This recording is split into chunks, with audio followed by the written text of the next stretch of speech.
அவரை பொறுத்த வரைக்கும் நாங்க இப்ப வளர்ந்துட்டோம், எப்படிலாம் தாக்க முடியுமோ அந்த மாதிரி தாக்குறாரு. உங்களுக்கு கொள்கை தெரியுமான்னு கேக்குறாரு. உங்க கொள்கையை நீங்க பேசுங்க, எங்க கொள்கையை நாங்க ஒரு தொண்டை அடிமட்ட தொண்டை உங்க எதிர்க்க நின்று பேச சொல்லுங்க. அவன் பேசுறதுக்கு உங்களால ஈடு கொடுக்க முடியாது, அந்த அளவுக்கு பேசுவாங்க. ஒவ்வொரு தொழிலாளர்கள் வந்து போராட்டத்துக்கு வந்து தளபதியா நேரடியா கூப்பிட்டு பேசினாரு. அங்க என்ன பேசியிருப்பாங்க தலைமையில கண்டிப்பா தெரியும், ஒரு நாள் கண்டிப்பா வெளியே வரும் என்ன பேசியிருப்பாரு என்னன்னு. அவங்க ஒரு அறிக்கையை விட்டாங்களே, அவ்வளவு நாள் போராட்டம் பண்ணாங்க, கடைசியில அந்த ஏன் ரிப்பன் பில்டிங்ல கொடியேற்றணும்னு சொல்லிட்டு தானே அன்னைக்கு நைட்டு போராட்டத்தை இது பண்ணாங்க.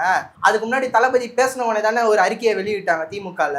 அவங்க எல்லாம் வந்து யார் நம்ம உள்ள வரோம்னு தெரிஞ்சாலே அதுக்கு தடை இது பண்ணுவாங்க. என்டிக்கு அந்த மாதிரி எந்த தடையும் பண்ண மாட்டாங்களே. என்டிகே பேசின அவங்கள இந்த மாதிரி மற்ற கட்சி கூட அவங்கள மதிக்க மாட்டாங்க, நாங்க அவங்கள மதிக்கிறோம். என்டிக்கு ரசிகனா நாங்க வரல, நான் ஒரு தொண்டனா தான் வந்திருக்கேன். ரசிகனா வந்திருந்தேன்னா எங்களோட இந்த மாதிரிலாம் பேச விட்டுருக்க மாட்டோம், வேற மாதிரி நாங்க பண்ணுவோம். ரசிகனா எங்களை தியேட்டர்ல பாத்திருக்கீங்கல்ல, அப்ப வேற மாதிரி இருப்போம். இப்ப நாங்க ஒரு கட்சி ஒரு பொறுப்புல இருக்கனால எங்களை வந்து ஒரு யுகத்துல கொண்டு போயிட்டு இருக்காரு தளபதி. முதல் மாநாடுல எங்களுக்கு என்ன சொல்லி கொடுத்தாரு தளபதி? பாம்பா இருந்தாலும் பாலிடிக்ஸா இருந்தாலும் நின்று பாப்போம் தான் சொல்லிட்டு வந்திருக்காரு. ஓகேவா, நாங்க பார்க்காம ஒன்றும் வரல. புறமையில என்ன வேணா பேசுவாங்க, ஐயோ அங்க அப்படி இருக்காங்களேன்னு. அவர் உண்மையான வந்து மக்களுக்கு நின்று இருந்தாங்கன்னு வச்சுக்கோங்களேன், இவ்வளவு வருஷத்துல அவர் எப்பயோ முதலமைச்சர் ஆக்கியிருப்பாங்க. 3% 2% டெபாசிட் இல்லாம போறது இந்த மாதிரிலாம் இருக்க மாட்டாங்க. தளபதி ஒரு எலெக்ஷன் நிக்கட்டுமே, எப்படி பேசுவார் பொதுமக்களுக்கு தெரியும். ஒரு சில டைம் இந்த மாதிரி பேசுவார், ஒரு சில டைம் அந்த மாதிரி பேசுவாரு. அவரை பொறுத்த வரைக்கும் அந்த வைஷ்ணவி மாதிரி தான் நினைக்கிறேன் நானும். வைஷ்ணவிக்கு இன்னொரு பேர் ஏதோ வச்சிருக்காங்க, பச்சவந்தின்னு, அந்த மாதிரி கூட மாறலாம். சீமான் அண்ணன் வந்து 15 வருஷமா கட்சியில இருப்பாராண்ணா, ஒரு 15 வருஷமா. நாங்களும் 15 வருஷமா மக்கள் இயக்கத்துல இருந்து இப்ப மன்றத்துல இருந்து நாங்களும் இருக்கோம். ஆனா இப்ப நாங்க கட்சியா வந்து 2 வருஷத்துல வந்து உருவெடுத்து ஒரு உயரத்தை உச்சையா தொட்டு நிக்கிறோம். அவர் இது வரைக்கும் எத்தனாவது ஏதாவது ஒரு இடத்துல டெபாசிட் வாங்கியிருப்பாரு, எனக்கு தெரிஞ்சு வாங்கினா மாதிரி தெரியல. இன்று நம்மோடு இணைந்திருப்பவர் தமிழக வெற்றி கழகத்தின் மத்திய மேற்கு மாவட்ட இளைஞரணியை சேர்ந்த வினோத்குமார் அவர்கள். சார் வணக்கம். சார் வணக்கம். தமிழக வெற்றி கழகத்துடைய 2வது மாநில மாநாடு மதுரையில் நடைபெறத போது அறிவிக்கப்பட்டு அதுக்கான வேலைகள்லாம் வந்து போயிட்டு இருக்கு. எந்த மாதிரி வேலைகள் நடந்திருக்கு? அது மாவட்ட வாரியாகவும் வேலைகள் நடக்குது, பகுதி வாரியாகவும் வேலைகள் நடக்குது, வட்ட வாரியாகவும் எல்லாமே நிகழ்ச்சிக்கு ஏற்பாடு பண்ணிட்டு இருக்காங்க. இப்போ எல்லா ஊர்லேருந்து பஸ்ஸு வந்து வைக்கணும்னு சொல்லியிருக்காங்க. அந்த பஸ்ஸுக்கு எல்லாமே ரெடி பண்ணிட்டு இருக்கோம். பஸ்ஸு ஏரியாவில் பலகைகள் அப்புறம் பேனர் எல்லாமே ரெடி பண்ணிட்டு இருக்காங்க. அதுவும் இல்லாமல் மதுரையில் அங்கே இருக்க தொண்டர்கள் ரொம்ப கடுமையாக உழைச்சிட்டு இருக்காங்க, ராத்திரின்னு பகல் பார்க்காம. பார்த்துருப்பீங்க, நாங்கள் சொன்ன டேட்டோட முன்னாடியே வச்சுருக்கனால ஏகப்பட்ட வேலைங்க முன்னாடியே பண்ணிட்டு இருக்காங்க அங்கே. அதுவும் இல்லாமல் இப்போ வந்து நம்ம வந்து போகிறதுக்கு நிறைய தடை போட்டிருக்காங்க. மதுரையில் இப்போயே பள்ளம் நோண்ட ஆரம்பிச்சிட்டாங்க. போகாமல் உள்ளே விடுறதுக்கு கூட்டத்தை எவ்வளோ கம்மி பண்ண முடியுமோ அவ்வளோ கம்மி பண்ணுறாங்க. இருக்க ஊர் எல்லாத்துலேயும் ப்ரைவேட் பஸ் கிட்ட வந்து முன்னாடியே பேசிடுறாங்க, மாநாடுக்கு முன்னாடி போகக்கூடாது, இப்போ ரேட் அதிகமாக ஏற்றுங்க, அந்த மாதிரி நமக்கு எதிர்க்கிறவங்க நிறைய பேசிகிட்டு இருக்காங்க. எங்களுக்கே வந்து 65,000 பஸ்ஸு இப்போ 80,000 கேட்குறாங்க. முன்னாடி ஒரு பேச்சு, அதுக்கப்புறம் இப்போ ஒரு பேச்சு. ஏன்னா இது அவங்களா பேசலை, பின்னாடி ஒரு தூண்டுதல் இருக்கும், அவங்களும் நம்ம எதுவும் சொல்ல முடியாது. அந்த மாதிரி நிறைய பண்ணிட்டு இருக்காங்க. என்ன பண்ணுறது? இல்லை, அது குறிப்பாக வந்து எல்லா இடத்தும் பஸ் விலை ஏறுது இல்லை, அதனால வந்து குறிப்பாக நீங்கள் பின்னாடி ஒரு கட்சி இருந்து தான் அந்த பஸ் விலை ஏற்றுறாங்க நம்ம சொல்ல முடியாது இல்லை. அப்படி சொல்ல முடியாதுன்னு இல்லைன்னா, முன்னாடி வந்து நம்ம இப்போ எல்லா டிரைவர்ஸும் இருக்காங்க, இப்போ நமக்கு தெரிஞ்ச டிரைவர்ஸும் இருக்காங்க, நிறைய கட்சியில இருந்தே இருக்காங்க. அவங்கக்கிட்ட வந்து பேசும்போது நமக்கு தெரியாதா என்ன? இப்போ வந்து ஒரு ஸ்டாண்டுன்னு ஒன்று இருக்குதுன்னு வச்சுக்கோங்களேன், ஒரு பஸ் நிறுத்தம்னு, ப்ரைவேட் பஸ் நிறுத்தம்னா அவங்க இருக்க ஒரு கம்யூனிட்டியில் வந்து இப்போ வந்து பேசுகிறாங்க. இந்த மாதிரி ப்ரைவேட்டாக நேர்முகமாகவும் இன்டைரக்ட் மூலமாகவும் பேசுகிறாங்க நிறைய விஷயம். இந்த மாதிரி இவ்வளோ கம்மி பண்ணு, சரி நீங்கள் சொல்கிற மாதிரி பஸ் வேலை அவங்க பேசலை அப்படின்னு வச்சுக்கலாம். ஏன் மதுரையில் பள்ளம் நோண்டணும், கூட்டத்தை ஏன் கட்டுப்படுத்தணும்? எல்லாமே இப்போயே ஆரம்பிக்கிறாங்க. அவங்க பண்ணுறதெல்லாம் தெரியாதுன்னு வந்து நமக்கு தெரியல, பொதுமக்களுக்கு தெரியும் அவங்க என்னென்ன பண்ணுறாங்கன்னு சொல்லிட்டு. இல்லை, கூட்டத்தை கட்டுப்படுத்துறாங்க அப்படின்னா, வழக்கமாக வந்து சென்னையில் ஒரு ஆர்ப்பாட்டம் நடந்தது. இந்த ஆர்ப்பாட்டத்தில் வந்து அவ்வளோ பேர் வந்தாங்க, ஆனால் வந்து ஒழுங்காக அந்த ஆர்ப்பாட்டம் நடக்கலையே. பல இடங்களில் வந்து பேரிகார்டு உடைக்கிறாங்க, மரத்தில் ஏறுறாங்க. கூட்டம் கூட்டுறதுக்கு தாண்டி அது ஒழுங்காக நடத்தி முடிக்கணும்ல, அப்படி குறைபாடு இருக்கா தாவேட்ட? அதுதானா, இப்போ வந்து தளபதி வந்து அவங்க வந்து பேசின டைமும் கம்மி, கொடுத்த இடமும் கம்மி. ஓகேவா, இப்போ கவர்மெண்ட்டில் வந்து நாங்கள் ஏதோ ஒரு பர்மிஷன் கேட்டாலும் அதுக்கு தான் வந்து இப்போ மாநாட்டில் வந்து அவ்வளோ பெரிய 423 ஏக்கர் வந்து இடம் கேட்டிருக்காங்க, பார்க்கிங் வசதி ஏற்பாடு பண்ணி கொடுத்துருக்காங்க. இப்போ சென்னையில் நடந்த இடம் வந்து சின்னது, அதனால் வந்து தளபதி வரும்போது கூட்ட நெரிசல் ஆக தான் செய்யும். இப்போ அவர் ஒன்றும் சின்ன கட்சி தலைவர் இல்லை, ஒரு பிரம்மாண்டமான மிகப்பெரிய கட்சி ஒரு தலைவர்.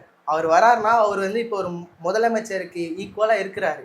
அப்படி வரும்போது காவல்துறைகளுக்கும் அவங்க எல்லாருக்குமே வந்து தெரிஞ்சிருக்கணும், இவ்வளோ பெரிய ஏற்பாடு பண்ண வராங்க அப்படின்னா. அப்போ காவல்துறையும் முன்னெச்சரிக்கையாக வந்து அதுக்கு ஏற்ற மாதிரி ஒரு ப்ராப்பரான இது பண்ணியிருக்கணும். எங்களை சைடில் நாங்கள் எவ்வளோ பண்ண முடியுமோ நாங்களும் பண்ணோம். பொதுமக்கள் நெரிசல் வந்து எதுவும் பண்ண முடியாது. அவங்க வந்து ஒரு வேகத்துல வந்து கூட்ட நெரிசல்ல நானும் அந்த கூட்டத்துல இருந்தவன் தான். அதனால சொல்றேன். வேணும்னு யாரும் தள்ளுறது கிடையாது. ஒரு அளவுக்கு எடுக்க முடியாம கூட்டம் வந்ததுன்னா அந்த மாதிரி ஒரு தவறுகள் நடக்கும். ஆனா அதை சரி பண்ணி தரலன்னு சொல்லவே முடியாது. இப்ப சரியாயி தான் இருக்கு. தாவேகா நிர்வாகிகள் எல்லாருமே சேர்ந்து அதை பக்காவா பண்ணி முடிச்சிருக்காங்க. அந்த இடம் எப்படி கொடுத்தாங்களோ அதே மாதிரி பழைய மாதிரியே கொடுத்துருக்காங்க. அப்போ ரீசெண்டாக வந்து தொடர்ச்சியாக வந்து நாம் தமிழர் கட்சியோட ஒருங்கிணைப்பாளர் சீமான் அவர்கள் நேரடியாக வந்து தாவேக்காவை வந்து விமர்சிக்க ஆரம்பிச்சிருக்காரு. நேற்று கூட மேடைகளில் வந்து கொள்கை என்னன்னு கேட்டால் தளபதினு கத்துறாங்க. அப்போ விமர்சிச்சிருக்காரு. விமர்சனத்தை எப்படி பார்க்குறீங்க? சீமான் அண்ணன் வந்து 15 வருஷமா கட்சியில் இருப்பார் அண்ணா. ஒரு 15 வருஷமா நாங்களும் 15 வருஷமா மக்கள் இயக்கத்துல இருந்து இப்போ மன்றத்துல இருந்து நாங்களும் இருக்கோம். ஆனா இப்போ நாங்கள் கட்சியா வந்து 2 வருஷத்துல வந்து உருவெடுத்து ஒரு உயரத்தை உச்சையை தொட்டு நிற்கிறோம். அவர் இது வரைக்கும் ஏதாவது ஒரு இடத்துல டெபாசிட் வாங்கியிருப்பாரு. எனக்கு தெரிஞ்சு வாங்கின மாதிரி தெரில. ஏதோ ஒரு இடத்துல கூட டெபாசிட் வாங்கின மாதிரி எங்களுக்கு தெரியல. அவரை பொறுத்த வரைக்கும் நாங்கள் இப்போ வளர்ந்துட்டோம். எப்படிலாம் தாக்க முடியுமோ அந்த மாதிரி தாக்குறாரு. இப்போ அவங்க கிட்ட ஒரு ஐடி விங்குன்னு ஒன்று இருக்கா? என்டிகேல ஒரு ஐடி விங்குன்னு ஒன்று இருக்கா மாதிரி எங்களுக்கு தெரில. ஒரு வருஷமா நாங்கள் உழைச்சி இப்போ வந்து மை டிவிக்கேன்னு ஆப் வந்து தளபதி உருவாக்கியிருக்காரு. இப்போ இதுவே வந்து நாங்கள் முதல்ல பண்ணோம். இப்போ அதை பார்த்துட்ட உடனே இப்போ மற்ற கட்சிகளும் பண்ணிக்கிட்டு இருக்காங்க. மற்ற கட்சி மாதிரி இந்த ஃபோன் காலில் ஓடிபி சொல்லி எடுக்கிறது அந்த மாதிரிலாம் இல்லாமல் நாங்கள் வந்து என்ட்ரி பண்ணால் தளபதி நேராக அங்கேருந்து பார்ப்பாரு. யார் ரிஜிஸ்டர் பண்ணியிருக்காங்க, எத்தனை வீட்டுக்கு போயிருக்காங்க, யார் யாரை சந்திச்சிருக்காங்க. அவரே சொன்னார், எவ்வளோ நம்ம அதிகமாக எடுக்கிறோமோ நேராக கால் பண்ணி இது பண்ணோம். சீமான் நமக்கு கால் பண்ண மாட்டார், வேற ஒருத்தவங்களுக்கு கால் பண்ணுவார். அதை நான் சொல்லி அசிங்கப்படுத்தணும் விரும்பலை, ஓகேவா? இந்த மாதிரி ஒரு பொது மேடையில் வந்து ஒவ்வொரு கட்சியை தாக்கி பேசுகிறதோ நான் ஏற்கனவே சொல்லியிருப்பேன். இந்த மாதிரிலாம் பண்ணுறது வந்து ஒரு அநாகரிகமான ஒரு விஷயம். குழந்தைங்க எல்லாருமே, நானும் தாவேக்கா வரதுக்கு முன்னாடி ஏதாவது ஒரு கட்சி ஏடிஎம்கே டிஎம்கே தவிர்த்து நான் வேற ஏதாவது கட்சி எதிர்பார்த்து இருந்தேன். சீமானை நான் பேசுகிறத பார்த்து முதல்ல ஒரு மேலே ஒரு மரியாதை இருந்தது. போக போக நாங்கள் வந்து ஒரு தமிழக வெற்றி கழகத்தில் ஒரு தொண்டனாக இருக்கும் போது இவர் எனக்கு இந்த கொள்கையை பிடிச்சனால தான் அவர் வந்து எங்களுக்கு கொள்கை தெரியுமான்னு கேட்குறாரு. உங்கள் கொள்கையை நீங்கள் பேசுங்க, எங்கள் கொள்கையை நாங்கள் ஒரு அடிமட்ட தொண்டை உங்கள் எதிர்க்க நின்று பேச சொல்லுங்கள். அவன் பேசுறதுக்கு உங்களால் ஈடு கொடுக்க முடியாது, அந்த அளவுக்கு பேசுவாங்க. எல்லாருமே வந்து தளபதி அந்த மாதிரி தான். முதல் மாநாட்டில் எங்களுக்கு என்ன சொல்லி கொடுத்தாரு தளபதி? பாம்பா இருந்தாலும் பாலிடிக்ஸாக இருந்தாலும் நின்று பார்ப்போம்னு தான் சொல்லிட்டு வந்திருக்காரு, ஓகேவா? நாங்கள் பார்க்காம ஒன்றும் வரலை. எங்களுக்கும் நீங்கள் பேசுறதுக்கு சொல்லி கொடுத்து தான் தளபதி இது பண்ணிட்டு இருக்காரு. அவரு கூட தொண்டர்கள்லாம் இருக்காங்க, நான் குறையெல்லாம் சொல்ல முடியாது. அவங்க தொண்டர்கள் மாதிரி குடிச்சிட்டு வந்து கை தட்டிட்டுலாம் இல்லை. எங்கள் தொண்டர்கள் கடைசி ஆரம்பத்துலேருந்து கடைசி தளபதி பேசி முடிச்சு கிளம்பி போகிற வரைக்கும் நின்று என்ன பேசுனாங்கன்னு அங்கேயும் கேட்போம். வீட்டுக்கு வந்து யூடியூப் சேனல்லே உட்காந்து கேட்போம். எல்லா தொழிலுமே நாங்கள் வந்து அவங்கள விட வளர்ச்சியில் அதிகமாகிட்டோம். என்னடா இவன் இவ்வளோ சின்னவனாக இருந்தான், தம்பின்னு இருந்தான், இப்போ இவ்வளோ உயரத்துக்கு போயிட்டான், அவன் கிட்ட போய் நிற்கவும் முடியாது, இப்போ அசிங்கமாக இருக்குன்னு சொல்லிட்டு இந்த மாதிரி நிறைய விஷயம் டைவர்ட் பண்ணுறாரு அவர். அதனால் நம்ம ஒன்றும் பண்ண முடியாது. இப்போ ஒரு வாரத்துக்கு முன்னாடி என்ன பேசினார் அப்படின்னா, கட்சி ஆரம்பிச்சு ஒண்ணுமே பண்ணல தாவேக்கா, எதுக்கு வந்து எக்ஸ் ஒய் பிளஸ் பாதுகாப்புலாம் கொடுக்குறாங்க அப்படின்னு கேட்கறாரு. அதுதான் பாதுகாப்பு கொடுக்கணும்னா அவர் இப்போ வந்து வள்ளுவர் கோட்டை சிக்னல் அது பின்னாடி நின்று கத்திட்டு இருப்பாரு. அப்போ வந்து 4 போலீஸ் காவல்துறைகள் அவருக்கு பாதுகாப்பு கொடுப்பாங்க. அந்த மாதிரி வள்ளுவர் கோட்டத்துக்கு தளபதி வர சொல்லுங்களேன். ஒரு கட்டமைப்பு பண்ண முடியுமா? காவல்துறையால் ஈடு கொடுக்க முடியுமா? அதெல்லாம் தெரியாமலே அவர் பேசுகிறாரு எக்ஸ் ஒய் பாதுகாப்பு ஏன் கொடுக்குறாங்கன்னு. அவருக்கு ஏற்கனவே இப்போ வெடிகுண்டு இது கொடுத்தாங்க தெரியும்ல உங்களுக்கு, ஏன் சீமானுக்கு கொடுக்க சொல்லுங்கள்? அவர் ஒரு ஆள் தீவிரவாதி கூட தெரிய மாட்டேங்குது. எங்கள் தளபதி எவ்வளோ உச்சத்தில் இருக்காரு, சொல்லுங்கள் பார்க்கலாம். அதனால தான் குறிப்பாக வந்து இப்போ தமிழ்நாட்டை உலுக்கிய சம்பவம் கவினுடைய ஆணவ படுகொலை. அப்படி இருக்கும்போது அஜித்தோடைய படுகொலைக்கு வந்து நேரடியாக களத்துக்கு வந்த விஜய் அவர்கள் இந்த ஆணவ படுகொலைக்கு ஏன் களத்துக்கு வரல, ஏன் அறிக்கை கூட விடலை? கண்டிப்பாக மாநாட்டில் பேசுவார்னா நீங்கள் நினைக்கிறீங்க அவர் பேசலன்னு நினச்சிட்டு. இப்போ பேசினா எப்படிலாம் அமுக்கலான்னு பார்த்துட்டு இருக்காங்க. இப்போ இது பேசியிருந்தாருன்னு வச்சுக்கோங்களேன், தளபதி ஜாதி பிரச்சனைன்னு சொல்லி தளபதி அம்மிக்கிருப்பாங்க. அதனால தான் தளபதி வெயிட் பண்ணிட்டு இருக்காரு. மாநாட்டில் அவர் பேசுவார் பாருங்க.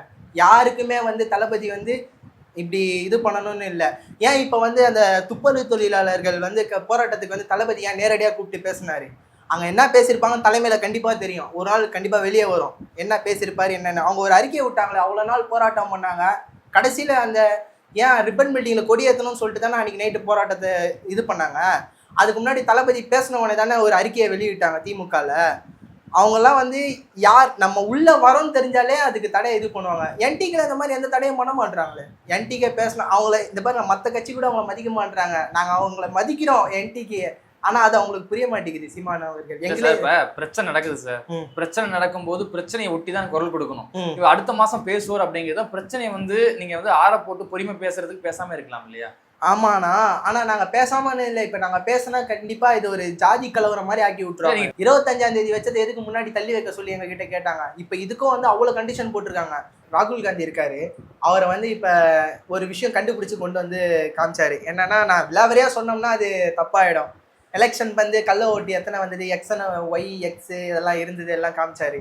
அவரை உடனே என்ன பண்ணாங்க, அந்த மாதிரி வந்து இப்போ வந்து நாங்கள் வந்து ஒரு பேசும் பொருள் ஆகிட்டோம். தளபதி வந்து இப்போ நான் ஏன் நீங்களே வந்து கூட கேட்குறீங்க, ஏன் தளபதி வந்து பேசலை, அறிக்கை விடலன்னு.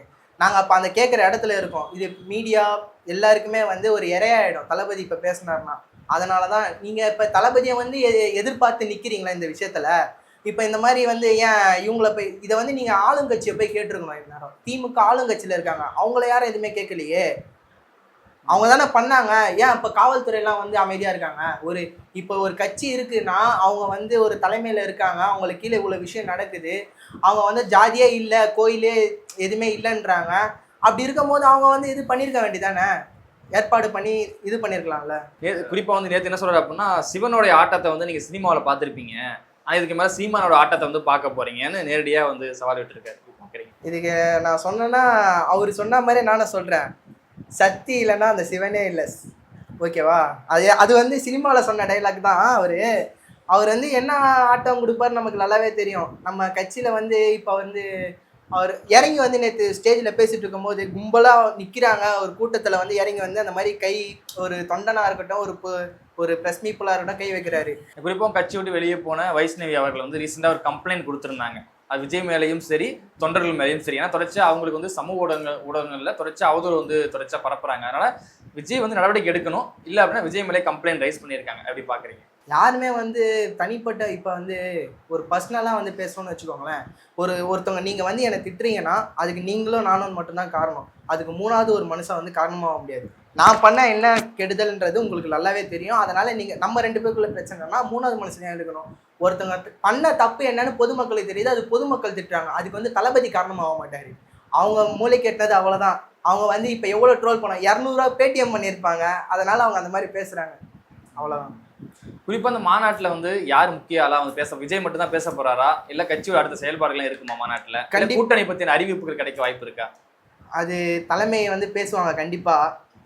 நெருக்கத்தில் இன்னும் 2 நாள் இருக்குது. இப்போ வந்து நம்ம இங்கே என்ன வேலை நடக்குதோ மாவட்ட வாரியாகவும் என்ன வேலை சொல்லியிருக்காங்களோ அதுதான் நாங்கள் பண்ணிகிட்ருக்கோம். இது வந்து தலைமையிலேருந்து கண்டிப்பாக ஒரு அறிக்கை விடுவாங்க, என்ன யார் வருவா என்ன ஏதுன்னு.